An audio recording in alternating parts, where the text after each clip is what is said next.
पाकिस्तान बांग्लादेश के पहले test match के दूसरे एंड के आखिरी ओवर्स में Sarfaraz Ahmed as a wicket keeper batsman क्यों आए? विकेट कीपर के तौर पर क्यों आए? बैट्समैन तो वो हैं खैर, लेकिन वो ग्राउंड में विकेट कीपिंग क्यों कर रहे थे? रिजवान को क्या हुआ? वो ज़्यादा लोग सवाल ये कर रहे हैं सोशल मीडिया के ऊपर भी। अबे सोशल मीडिया के ऊपर तो सैफ़ी भाई के ड्रेसिंग रूम से आने के बाद का सारा कुछ भाई इमोशनल किस्म का म्यूज़िक लगाकर रील्स बनी पड़ी हुई हैं, वायरल हुए पड़े हैं सैफ़ी भाई फुल टाइम। और सैफ़ी भाई तो आपको पता है बीबे आदमी है, वायरल होने में तो वो टाइम ही नहीं ना लगाते। वो शरीफ नफ्स किस्म के आदमी है ना, वो कम लिमिटेड बोलने वाले, नेगेटिव कभी नहीं बोला, तो इसलिए लोग उनको पसंद करते हैं, इसी वजह से वो जो है वायरल हो जाते हैं। अब इस क्लिप में हुआ क्या कि हमने देखा कि ऑल ऑफ अ सडन मेरा ख्याल है कितने ओवर हुए थे पाकिस्तान की बॉलिंग के, कोई 6-7 ओवर हुए थे क्या, 7-8, हाँ 6-7-8वां ही ओवर था कोई। तो हमने देखा कि शान मसूद जनाब ड्रेसिंग रूम की तरफ से इशारा कर रहे हैं। जेसन गिलेस्पी को हमने देखा, उन्होंने अंदर की तरफ इशारा किया। अज़हर महमूद अपना मुस्कुराते हुए फिर रहे। अज़हर महमूद तो वो तो सही चल रहे हैं भाई, वो असिस्टेंट कोच है, वो पता नहीं वो किस चीज़ की कोचिंग कर रहे हैं सीरियसली। वो इतने अच्छे बॉलर थे, इतने अच्छे बैट्समैन थे, लेकिन उनका जितना भी वो ज्ञान है ना वो टीम में ट्रांसफॉर्म होता हुआ नहीं नज़र आ रहा। वो अब कोई ख़ास किस्म का कोई टीका ही बनवा लें अपने टैलेंट का, वो इन लड़कों को लगाएं एक एक करके। और टीका बनवाना है वो बड़े वाले साइज़ का, वो जो भैंसों को लगता है, तो शायद इनकी कोई बैटिंग बॉलिंग बेहतर हो। खैर, तो फिर हमने उसके बाद सरफराज भाई को देखा, उन्होंने इशारा किया ग्राउंड की तरफ, फिर वो नीचे आए भागते हुए। सैफ़ी भाई ने ग्लव्स पहने हुए थे, हैट पहनी हुई थी, हाथों में जनाब विकेट कीपिंग ग्लव्स। फिर उधर से रिजवान निकलते हुए नजर आए, तब पता चला लोगों को कि अच्छा विकेट कीपर चेंज हो रहा है, रिजवान की जगह पर सैफ़ी भाई आ रहे हैं। और फिर उसके बाद सैफ़ी भाई ने विकेट कीपिंग की भी, आप सब ने देखी। इनफैक्ट अगर मैं गलत नहीं हूँ तो till end of the day शायद उन्होंने विकेट कीपिंग की है सैफ़ी भाई ने, और ठीक किया है। मतलब मेरे ख्याल में कोई पुठा सा डिसीजन या समथिंग लाइक नहीं था। सैफ़ी भाई के भी ज़रा जोड़ वोड़ खुल गए होंगे, क्योंकि पहले टेस्ट मैच में उनको नहीं खिलाया गया। बातें काफ़ी हो रही थी कि शायद रिजवान की जगह के ऊपर सैफ़ी भाई को चांस मिल जाएगा और सरफराज अहमद पहला टेस्ट मैच खेलें, रिजवान को मे भी दूसरे टेस्ट मैच में चांस मिल जाए। लेकिन मैंने आपको बताया कि रिजवान की जो बैटिंग परफॉर्मेंस थी ना ऑस्ट्रेलिया में, क्योंकि उसने रीज़नेबल बैटिंग परफॉर्मेंस दी थी, तो वो जो बैटिंग परफॉर्मेंस ऑस्ट्रेलिया में रिजवान ने दी थी वो बुनियादी तौर पर एज बना, वो बुनियादी तौर पर कैटलिस्ट बना रिजवान की सिलेक्शन का। सैफ़ी भाई अनफॉर्चुनेट ऑस्ट्रेलिया में एक ही टेस्ट मैच खेले थे, कुछ ज़्यादा अच्छी परफॉर्मेंस नहीं दे पाए थे। तो फिर क्या हुआ कि उनको फिर ये बांग्लादेश के अगेंस्ट भी उनको ड्रॉप कर दिया गया। और उसके रिजवान ने जनाब आपके सामने है मैच भी खेला, प्लस रिजवान साहब ने 171 भी किया, नॉट आउट रहे, प्लस रिजवान ने जनाब वो बड़ा ज़बरदस्त किस्म का विकेट के पीछे कैच भी पकड़ा बांग्लादेश के ओपनिंग बैट्समैन का, क्या नाम उसका, जाकिर का कि किसका, तो उसका वो ब्लाइंडर भी उन्होंने पकड़ा।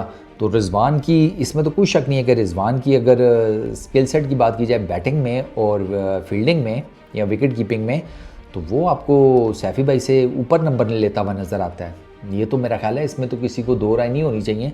आपने विद द टाइम देखा है ना, हमने ऑस्ट्रेलिया में भी देख लिया, सारा कुछ देख लिया।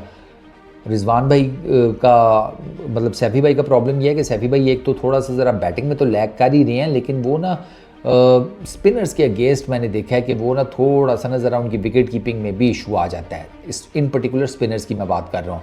पेसर्स को वो ठीक मैनेज कर लेती हैं, लेकिन कभी कभार ना वो स्पिनर्स के अगेंस्ट बड़ा क्रूशल किस्म का मौका उनके हाथों से हमने ज़ाया होते हुए देखा भी है।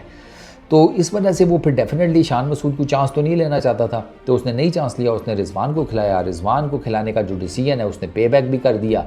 वो पे ऑफ इस तरह किया कि रिजवान ने एक शानदार किस्म की इनिंग्स खेल दी और पाकिस्तान ने 448 किए, उसमें 171 रिजवान किए। तो ये सारा है सिनेरियो। बाकी सोशल मीडिया के ऊपर अगर आपने डिबेट करनी है कि रिजवान नहीं होना चाहिए था, सरफराज होना चाहिए था, या जो ये क्लिप्स जो शेयर हो रहे हैं उसके नीचे लोगों ने कमेंट किया हुआ है कि भाई रिजवान को साइड पे करें, सरफराज अहमद को लेकर आएँ, ये जितनी भी बातें हैं ना यार, ये सोशल मीडिया की हद तक तो करने वाली हैं, लेकिन आप इससे ना वो जिसे कहते हैं कि न्यूक्लियस नहीं को निकाल पाते। बुनियादी तौर पर परफॉर्मेंस है न्यूक्लियस, तो अब परफॉर्मेंस है कोई नहीं तो कैसे आप फिट करेंगे? दो कि मुझे फील होता है सैफ़ी भाई के लिए, उनको डेफिनेटली रेड बॉल क्रिकेट में तो होना चाहिए था, लेकिन सैफ़ी भाई रेड बॉल क्रिकेट में भी अभी स्ट्रगल कर रहे हैं। तो वो फिर अब उनकी स्ट्रगल आपके सामने है, और कोई भी टीम का कप्तान, सिलेक्टर्स नहीं चाहते कि वो किसी ऐसे प्लेयर को सिलेक्ट करें कि जिसकी परफॉर्मेंसेस डाउन है। अनफॉर्चुनेटली सैफ़ी भाई की हैं, इसी वजह से वो नहीं खेल पा रहे। लेकिन एटलीस्ट मुझे लगता है कि जिस तरह से उनको टीम में सेलेक्ट किया जा रहा है ना, समहाउ द अदर आज नहीं तो कल, कल नहीं तो परसों उनको चांस मिल जाएगा। एंड आई रियली होप कि जब उनको चांस मिले तो सैफ़ी भाई विद द बैट भी परफॉर्म करें, विद द ग्लव्स भी परफॉर्म करें। मेरी तो यही दुआ है, क्योंकि बड़े ज़बरदस्त किस्म के विकेट कीपर बैट्समैन हैं, विकेट कीपिंग भी अच्छी है, एज ए कप्तान भी उन्होंने बड़ा ज़बरदस्त किस्म का परफॉर्म किया। इन पर्टिकुलर टू ये हमें चैम्पियंस ट्रॉफी जो 2017 की जितवाई, T20 इंटरनेशनल्स में भी उनका रिकॉर्ड अच्छा है। तो उनको जो T20 इंटरनेशनल से हटाया गया था ना, वो ज़्यादती की गई थी, जो साफ सी बात है। अगर आपने बाबर को कप्तान बनाना ही था ना, किसी एक आधे फॉर्मेट का बना देते, ODI का बना देते, टेस्ट का भी बना दिया, ODI का भी बना दिया, T20 इंटरनेशनल्स का भी बना दिया, टीम का भी बेड़ा गर्क किया, सैफी भाई के साथ भी ज़्यादती की, बाबर आजम के साथ भी ज़्यादती की, और अब वो डिसीजन हमें देखें कहाँ पर लाकर उसने खड़ा कर दिया। तो शरीफ आदमी से ना पंगा नहीं लेना चाहिए। वो उसकी जो फरियाद है ना, वो ऊपर बहुत तेज़ी से जाती है और फिर आपको आपके लेसन लग जाते हैं। और अब आप देख लें, आपकी पूरी की पूरी टीम के घोड़े लगे पड़े हुए हैं, किसी को कुछ समझ नहीं आ रहा। आप बांग्लादेश के अगेंस्ट पहला टेस्ट मैच वो ड्रॉ होने की तरफ जा रहा है, अनलेस अनटिल कि पाकिस्तान की जो बॉलिंग लाइनअप है वो कोई मिरेकल क्रिएट कर दे। और मिरेकल ऐसे नहीं क्रिएट होते। मिरेकल क्रिएट करने के लिए ना बहुत कुछ करना पड़ता है अपनी तरफ से, फिर ऊपर वाले का ऑर्डर आता है और मिरेकल क्रिएट होता है। इधर 130 से ऊपर आपका मेन फास्ट बॉलर नहीं जा पा रहा, एवरेज पेस उसकी 130 की है, तो कहाँ से मिरेकल क्रिएट करोगे भाई? समझ गए हो ना? गुड। इस वीडियो में इतना ही। अपना बहुत ख्याल रखना, नेक्स्ट वीडियो में मुलाकात होगी। Peace out.